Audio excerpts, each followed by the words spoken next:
গত বছরের 90% fixing allegation ছিল কিন্তু এই বিপিএল নিয়ে।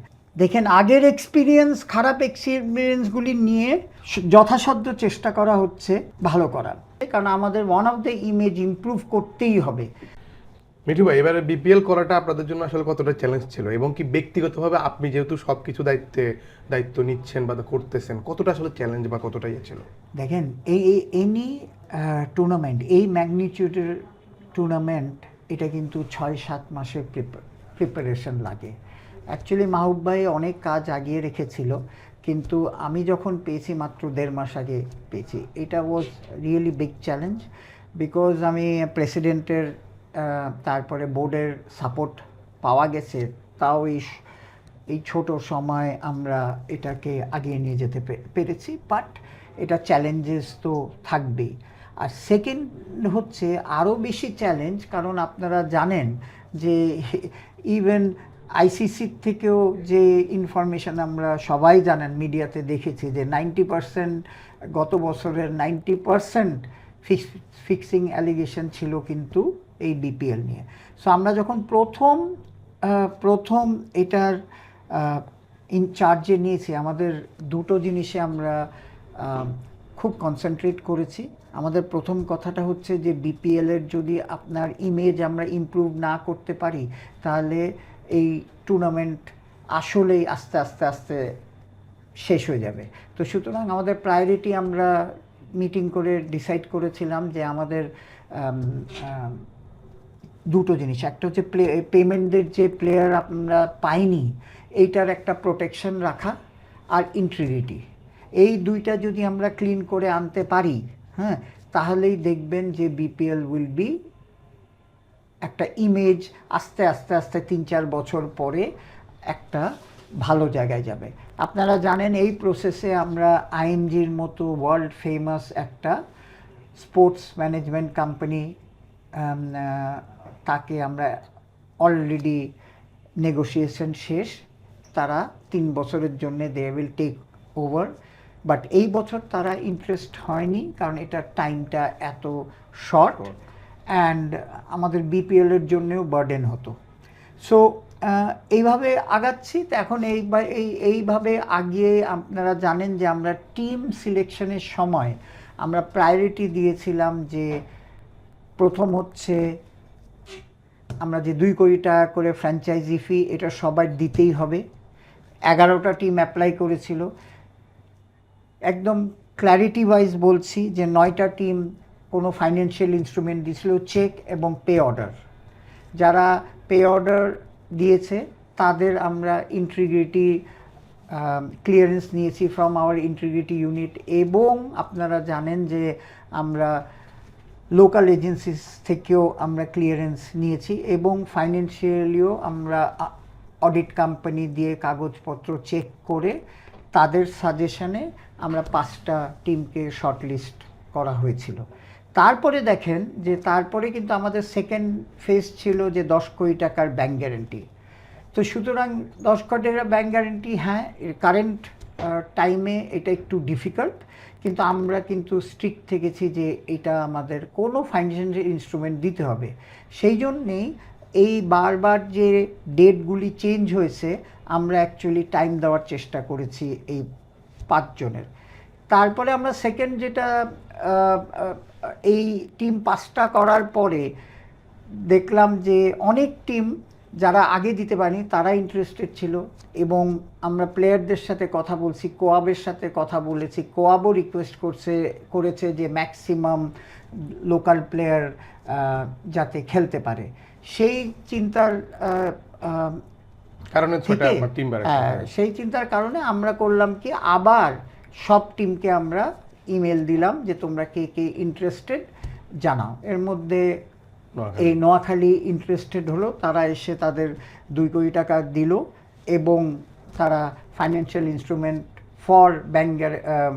ফর দি ব্যাংক গ্যারেন্টির এগেনস্টে দিল। দাওয়াতে আমরা তাদের ইনক্লুড করেছি। সো আমাদের প্রায়োরিটি এখনও সেম 2টা। এখন বলতে পারেন যে 3 নম্বর হচ্ছে যে একটা ভালো উইকেট তৈরি করার, যেখানে যাতে রান হয়, লোকজন আসে রান হয় T20 যেসব সুলভ, মাঠে T20 টি-20 সুলভ। সো আমরা সর্বাত্মক চেষ্টা করতেছি যে আমাদের উইকেটগুলি যাতে ভেরি স্পোর্টিং হয়, এটাই। অ্যান্ড আপনারা এবার প্রথমবারের মতো আপনারা দেখবেন যে আমরা বাইরের থেকে খেলা শুরু করেছি। তো ধরেন চিটাগং, সিলেট সবগুলি, ওইখানেও কিন্তু আমরা প্রবলেম ফেস করেছি, কিন্তু আমরা ওটা ম্যানেজ করা হয়েছে। অনেক টিম এসে বলেছে যে আমরা হোটেল পাচ্ছি না এন্ড অফ নিউ ইয়ার আর ওই সময়টা। তারপরেও দেখেন এটা গতকালই আমরা ম্যানেজ করে সবাইকে রাজি করে ফিকচার একটু অ্যারেঞ্জ করে আমরা কিন্তু ওই জায়গাটা ম্যানেজ করছেন। হ্যাঁ, ম্যাচ খেলে এখন একটা ওপেনিং সেরেমনি হবে।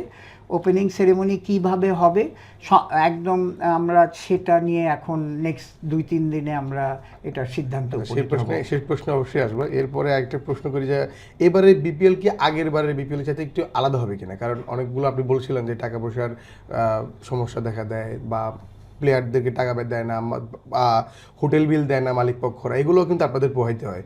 শেষ পর্যন্ত অনেক ঝামেলা সৃষ্টি হয়, প্লেয়াররা ম্যাচ বয়কট করে, যেগুলো আসলে আলটিমেটলি বিপিএলকে আসলে বিপিএলকে আসলে গ্লোবালি বা বিশ্বের কাছে খুব খারাপভাবে উপস্থাপন করা হয়। তখন আপনাদের আবার এটা নিয়ে দৌড়াতে হয়।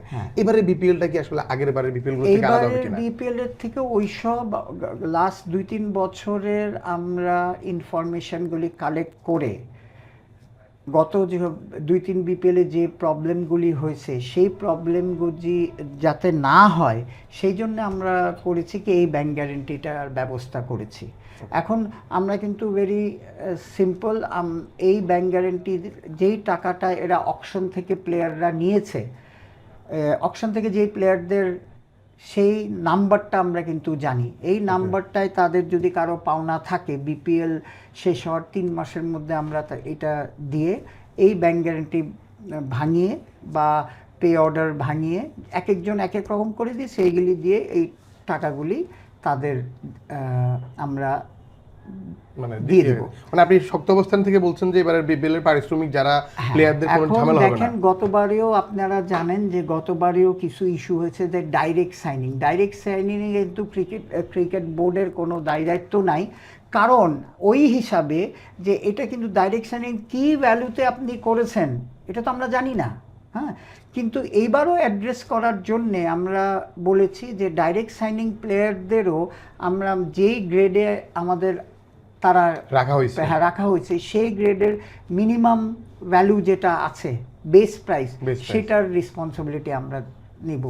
এবং আমার advice to direct signing player, তারা যাতে তাদের পেমেন্টটা বুঝে নেয়। আমরা ম্যাক্সিমাম তাদের ধরেন এ গ্রেড প্লেয়ারের জন্য 50 লাখ টাকা, বি গ্রেডের জন্য যে 30 সামথিং লাখ ছিল ওইটুক পর্যন্ত দিব, কারণ আমরা তো জানি না তার সাথে কি কন্ট্রাক্ট হয়েছে। আবার এটাও আমরা বলেছি যে আপনি কন্ট্রাক্টগুলি আমাদের জমা দেন। এখন যে টিম জমা দিবে আমাদের কাছে রেকর্ড থাকলো। তো এইভাবে দেখেন আগের খারাপ এক্সপিরিয়েন্সগুলি নিয়ে যথাসাধ্য চেষ্টা করা হচ্ছে ভালো করার। এখন আপনাদের সবাই যদি আমরা হেল্প পাই, হ্যাঁ, তাহলে ডেফিনেটলি একটা চেঞ্জেস আসবে। তো প্রথম চেঞ্জেস দেখেন যে পেমেন্টের চেঞ্জেসটা আসছে। দ্বিতীয়টা হচ্ছে যে আমরা ইন্টিগ্রিটির ব্যাপারে আপনারা সিরিয়াস। এবার আপনি তো জানেন অলরেডি আমাদের ভাইস প্রেসিডেন্ট বলে দিয়েছে যে আমরা সিআইডির সাথে একটা এমওইউ। এই প্রশ্নটা আসছিলাম যে ফিক্সিং এড়াতে আসলে আপনাদের পদক্ষেপ থাকবে, তাহলে মানে অফার এলে ধরেন আপনি তো ফিক্সিং এড়াবেন, প্রথম দিকে তো আর এটা ফিক্সাররা তো বসে থাকবে, যারা ফিক্সিং করবে তারা তো প্লেয়ারদেরকে ইউজ করার চেষ্টা করবে, মালিক পক্ষের ইউজ করার চেষ্টা করবে। সেখান থেকে যদি কোনো ভালো খেলোয়াড় বা ভালো মালিক পক্ষ যে তারা যদি আপনাদের হেল্প চায় যে আমাদেরকে ফিক্সিং এর অফার দেওয়া হচ্ছে, সেক্ষেত্রে আপনারা কিভাবে হেল্প করবেন এবং তাদের নামগুলো কি আসলে হাইড রাখবেন কিনা বা কিভাবে? হাইডের কথা না, এটা একটা প্রসেস আছে কিন্তু। দেখেন আকসু বলেন বা ইন্টিগ্রিটি ইউনিট বলেন, সেইটার কিন্তু প্রসেস আছে। আমরা দেখছি আকসু কিন্তু আগেরবার নাম প্রকাশ করে ফেলতেছিল। এই জিনিসগুলো আপনারা কিভাবে রাখবেন? এটা তো আমরা করিনি, এটা এখন একটা ইন্ডিপেন্ডেন্ট বডি কিন্তু তৈরি করে হয়েছে। আপনি জানবেন, খুশি হবেন যে একজন অ্যাডিশনাল আইজি ওনাকে নতুন অ্যাপয়েন্টমেন্ট দেওয়া হয়েছে। তারপরে এই কমিটির চেয়ারম্যান করা হয়েছে কিন্তু আমাদের কনসালটেন্ট অ্যালেক্স মার্শালকে। সো তারা কিভাবে হ্যান্ডেল করবে, যেহেতু আপনার অ্যালেক্স মার্শাল ওয়ার্ল্ডের one of the best anti corruption ইউনিটের হেড ছিল, সে একদম পলিসি অনুযায়ী যাবে। সো এখন এটার কিন্তু আমাদের জিজ্ঞেস করারও অথরিটি নাই।